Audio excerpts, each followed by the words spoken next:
Olá para você que me acompanha pelas redes sociais. Meu nome é Daniel, sou advogado e hoje eu tô aqui para falar a respeito daquele caso que repercutiu nas redes sociais, onde uma menina de 10 anos sofria estupros do seu tio, ficou grávida e é, em, ra- em, em razão dessa gravidez e por vontade dos seus representantes legais veio a requerer o aborto nas hipóteses permitidas pelo Código Penal.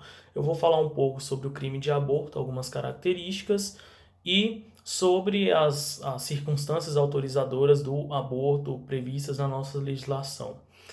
O que seria o crime de aborto? Seria a interrupção da vida intrauterina, ou seja, mata-se aquele ser que está sendo gerado dentro do saco gestacional, do útero, né? Seria o feto, ou ah, aquele embrião que está em desenvolvimento até se formar um feto e o bebê, né? Então, esse período de gestação em que há o desenvolvimento daquele ser que se tornará um ser humano após, né, a devida concepção, a interrupção desse cronograma natural, caracteriza-se o crime de aborto.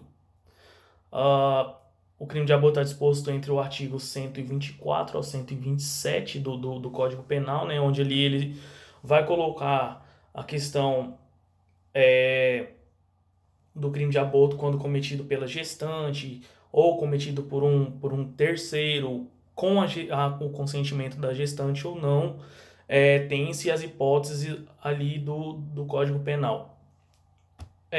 Especificamente, eu gostaria de focar lá nas hipóteses do artigo 128 do Código Penal, que são as hipóteses que autorizam a realização do aborto sem que isso se caracterize um crime, né? E justamente o que aconteceu no caso prático dessa menina de 10 anos, que diz assim o artigo 128.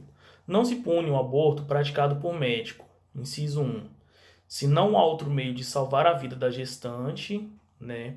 Ou seja, ou realizou aborto ou a gestante ela vai vir a óbito, e no inciso 2, se a gravidez resulta de estupro e o aborto é precedido de consentimento da gestante, no caso de essa gestante ser capaz ou, quando incapaz, seu representante legal, que foi o caso dessa menina de 10 anos, que a sua representante legal consentiu para que fosse realizado o aborto dentro dessas hipóteses do Código Penal, né? Artigo 128, inciso 2, em que, em decorrência do estupro, veio a realizar o aborto desse feto ou desse embrião. Essa é a hipótese, são as hipóteses expressas no Código Penal.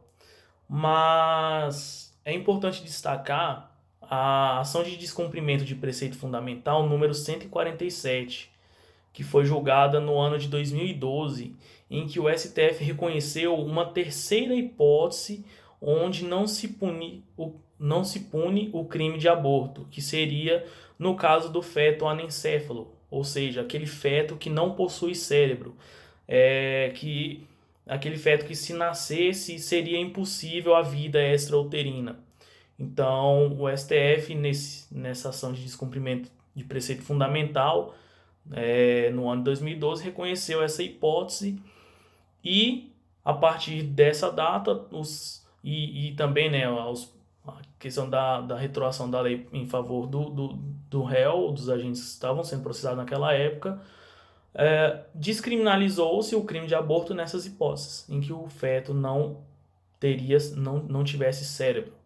Então, são as hipóteses trazidas pelo Código Penal e pelos entendimentos dos tribunais superiores a respeito das hipóteses, né, dos crimes, diversas formas da caracterização do crime de aborto, que não são passíveis de punição pela legislação penal brasileira.